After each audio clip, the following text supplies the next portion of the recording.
Hey everyone, and welcome back to TJM Farming. My name is Noah, and the following videos are actually filmed over a number of stages over the past 2 weeks. At the time of recording this, I realised that I made way too much footage.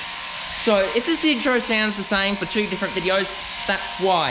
The first video that will eventually end up on the channel sometime this weekend, that covers like the modifications to the combine and the loader breaking down and the start of shearing.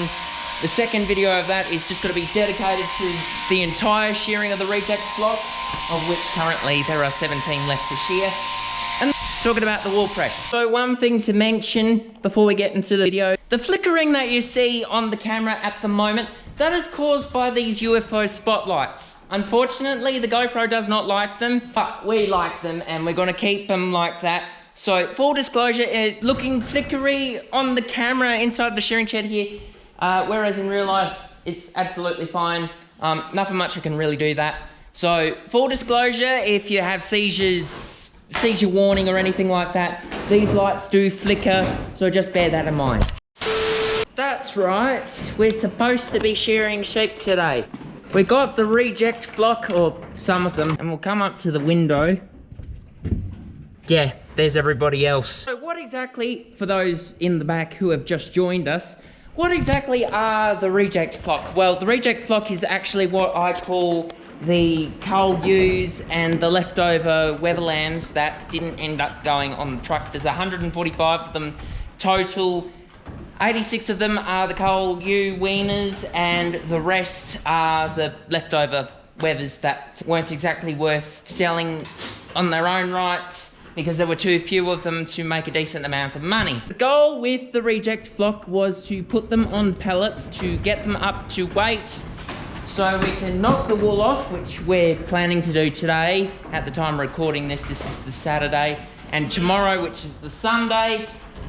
Basically the plan is to knock all of the wool off them, and then any cuts, bruises that happen during shearing, we'll continue to fatten them up over the next couple of weeks while their wounds are healing up. And then the aim is, once they're up to weight, we'll put them on the truck and we'll sell them to make some money to hopefully help raise funds to keep the next generation that come after these sheep, as well as their sisters that are currently in middle paddock. Help to keep everybody else fed, help to keep everybody else happy. What we're gonna do now, I'll just stand quietly in the corner while Dad gives us a demonstration of how to catch a sheep, drag it onto the board and shear it.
Usually midway through shearing, Dad will toss this. This is what's called a belly. He'll toss that aside and that goes into this bin over here, which currently isn't marked.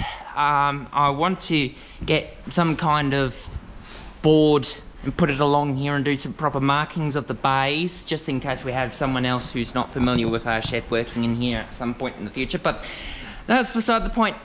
So the fleece is off the sheep now and it's on the wool table. This is what we call a wool skirting table. Basically the fleece, after it's off the ground, it's chucked into the air and onto the table here, and then we roll it out and we make sure that we skirt the fleece. This is basically where we're pulling out all of like any shits or dags. We pull all those off and then we put them into the pieces bin, and then we make sure that all the good stuff is rolled up into a pile. We test the strength, and if it's good, that means it goes into the press. If not, then it will go into that bin there, which is for the very short wool, or it will go into that bin, which in the past is what we call tender.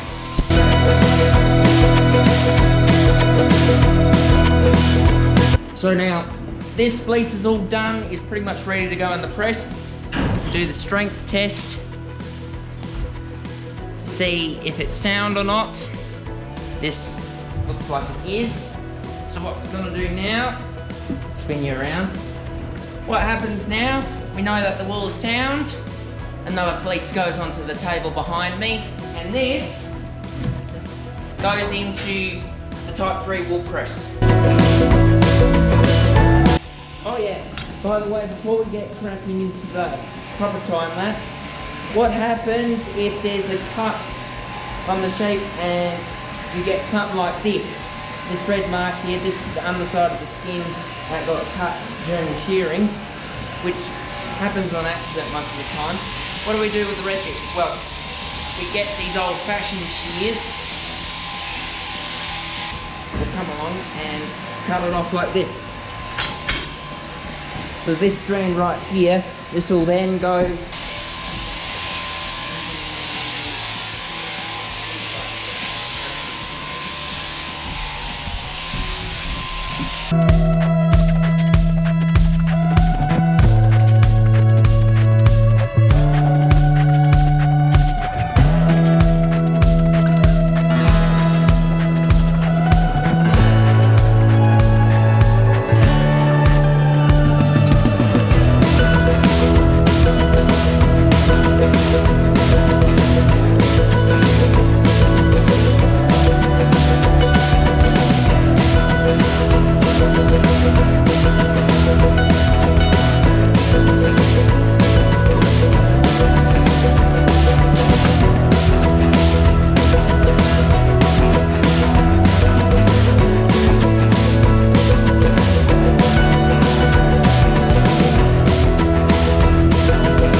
Right, so I do believe that's the last sheep for today.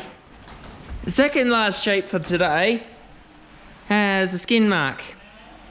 Now, it may not look like much on first glance, but if you look closely, is that just me, or does that look like a lamb? I don't know what it is, but yeah, it's just a little tidbit that I thought was quite fun. Welcome to this next segment of the video, Module 1. This is Noah's guide to a Heinegger Type 3 wool press. This is the modern day example of what you'd find in the shearing shed on sheep farms in Western Australia and across the Nullarbor in the eastern states as well. This is the modern day example of a wool press that you'd find in a shearing shed. There are actually two more examples that I want to show you before we get into this demonstration. First of all, we got the Type 1 wool press, which you can see has no press mechanism at all. This is all the manual labour stuff that you'd find in the shearing sheds back in the late 19th, early 20th century. Then you've got the Type 2 wool press over here, which you can see looks to be like the grandfather to that one over there because it's got this press mechanism over here. But unlike that one over there, which is run off electricity, this one is run off a pulley that snaps the rope every time you try to lift the thing. And it's a real pain in the backside to use. The Type 1 over there, that's for the locks. This one over here is for the stains, and this press over here is where we have our 3am mainline merino wool. As I stated, this one runs off electricity. The electricity runs from the fuse box over there at the edge of the shed, up over that cord, down to this cord, which goes into this box here, where you've got your start and stop switches. Red means stop, green means go. So what we're going to do now is we're going to give you a demonstration on how exactly to operate a Heinegger wool press. Now, first of all, take note of this blue box over here on the left hand side of your screen. This tells you the scales. The heaviest weight that we can squeeze into a wool bale in Western Australia is 204 kilos. Do we want to go to that level? No. Ideally, the absolute ideal weight we want to put through the wool press is when that scale says 186 kilos. Currently it's sitting about 75. The reason why it's sitting at 75 at the moment is because, well, we're not even halfway through the reject flock at the moment, and you've also got to remember the reason why I call them the reject flock is because they are the cull wethers and cull ewe weaners. They cut very light, meaning that there's not much actual weight in the fleece that goes into the press. Got 100 exactly left, so right now we've done about 45, if that. Right, so currently the fleece that's in here, apart from the two that's in the tender bay, that one that's too short, the rest, that should be about 45 sheets wool, is currently in the press weighing about 74, 75 kilos. Now, how do we operate a wool press? As I stated earlier, this one runs off electricity. So, what you want to do to start, you turn it on like that, and you wait for the tone to go down. When that tone goes down, that means it's ready to pull this lever. This lever basically triggers the press part of the machine, and it will come down. Spikes will release, presses the wool down, and then put the spikes back in again. Let's give a demonstration.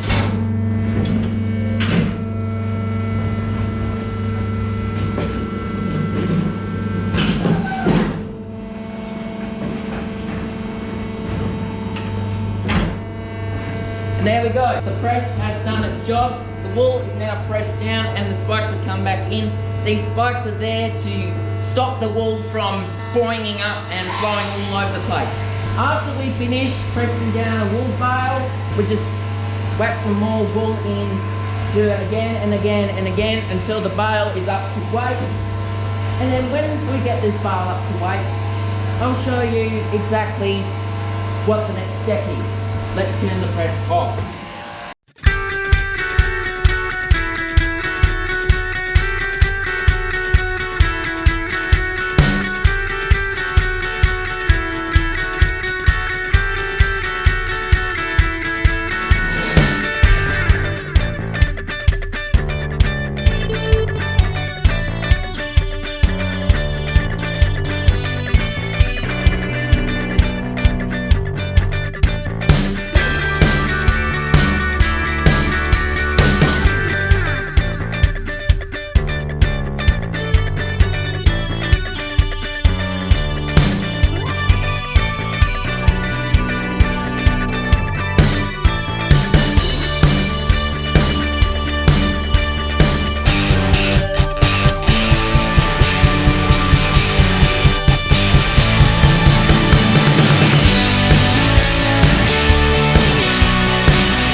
Yeah.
And that is the second last merino of the day done.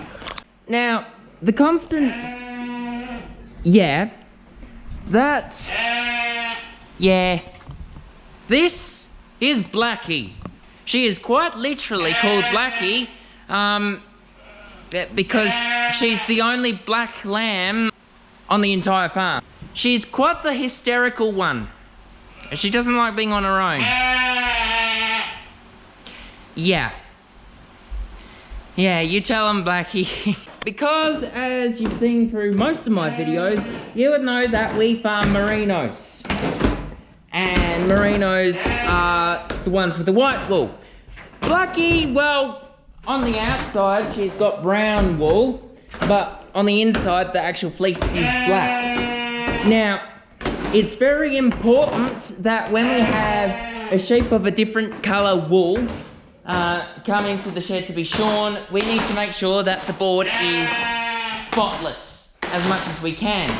Because if black wool and black wool locks or black wool pieces gets into the merino wool, then it can cause a problem. Blackie hates shearing, as you can probably tell by now, because whenever we shear her, she's the only one in the shed. This would be her second shearing. Alright, I'll prop the GoPro down and you can watch Dad do the shearing.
that is how it's done. There goes Blackie, the crossy. Technically the correct term is a crossy weaner ewe. And now we're left with all this black wool. Correction on that. Black merino, not black crossbreed.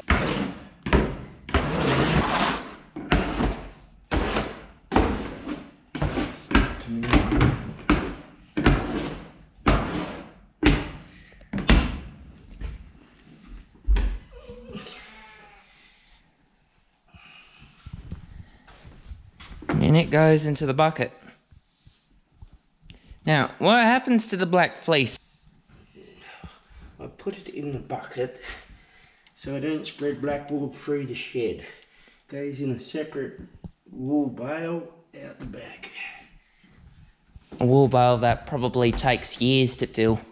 Welcome to Module 2. We've got a full bale of wool here. You can see, well, it was saying 186, it's saying 184.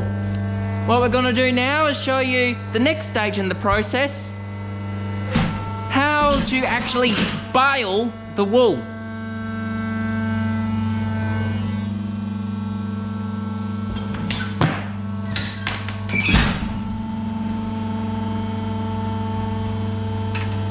So it's all pressed down now.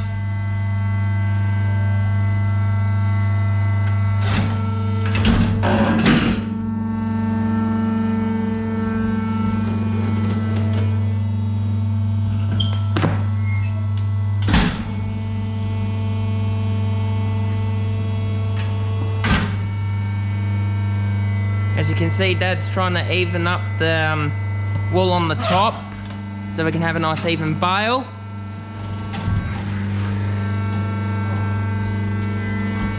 And then the next stage is opening up the back.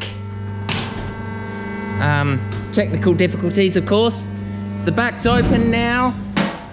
And the next step is closing up the bale.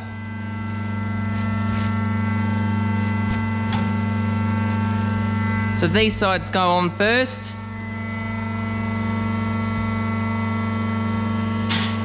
Then we've got the wool bale clips that hold the bale together.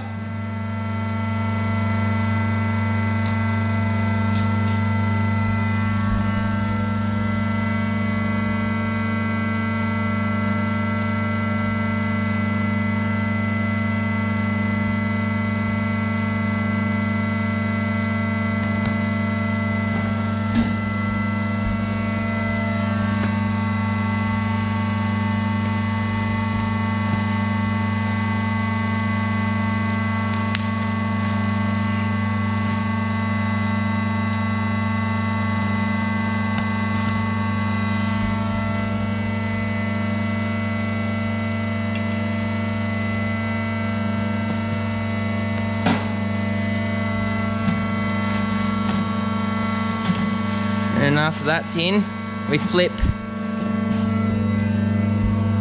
the front and back flaps on the wool bale itself. This is the branding panel thing.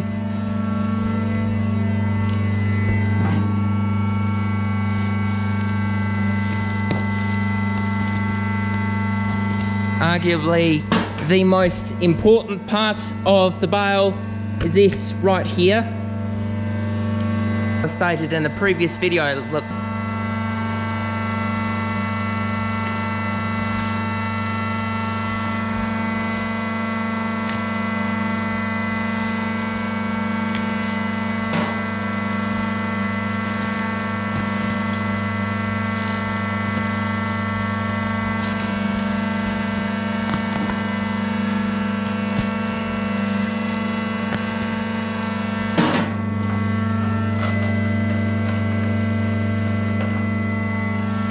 So the bale is all hooked now. Now we need to do the marking.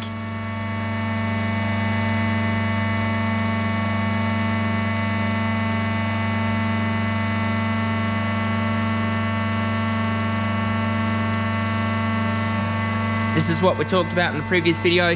This is the farm name, so Erin Vale. The wool description, 3 AM, so mainline wool.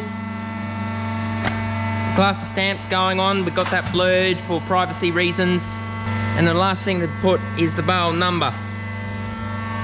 Now, of course, viewers at home may say, well, it's the only bale in the shed, so arguably it'd be bale number 1, wouldn't it? Well, actually, no, it's not. The bale numbers are actually dictated by how many bales are produced in the growing season.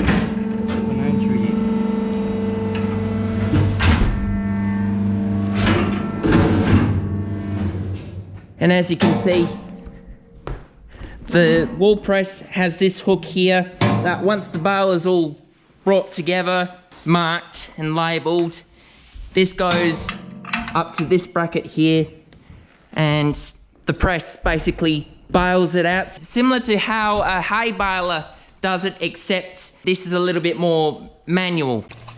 So the last thing to do with the wool press is we close the back, using that handle there, put the bar back down, and then we put a new wool pack in. These wool packs are essentially the wool bale alternative to net wrap in hay balers. This is a required thing to have for a wool bale to actually be baled. And this is the white stuff that you see on the outside of the bale. And when that's all done, the cover goes back on like that. And obviously the bar's raised, so that's all locked in like that. And this is what a brand new wool pack looks like. And then of course we zero out the scales. Let's get a closer look. It says 0 now because there's 0 kilos of wool in. That's all about to change as Dad's about to put the wool in the press.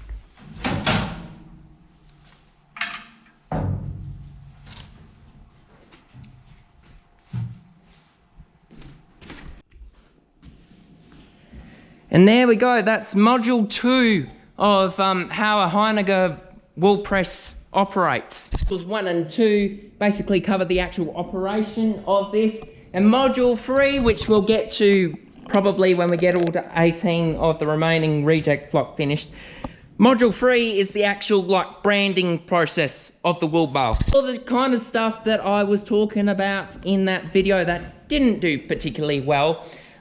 For some added context, go back and watch that video where I went on a rant about how the wool bales in Farming Simulator are, technically speaking, illegal to sell in the export market if they were made like that in real life. 17 left. All right, Bindi, go lie down. Go lie down. Bindi! No. Well, we're going to pop the GoPro down on time-lapse in a different view today. Bindi, go lie down. Bindi. Bindi. Come lie down. Over here. Lie down. We're going to pop this on time-lapse in a slightly different view so you have a little bit better view of what Dad's doing as well as the wool table. And yeah, here we go.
it's the last of the rejects got shorn.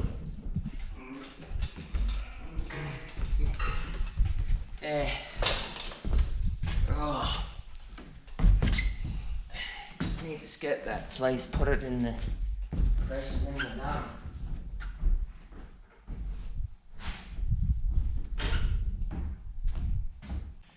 And I do believe that concludes this shearing session, well, for the next couple of weeks anyway, because, well, looking at the forecast and looking outside, it's overcast.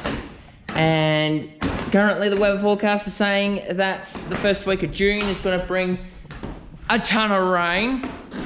So ideally, I want to do everything we can to get the crop underway, hopefully.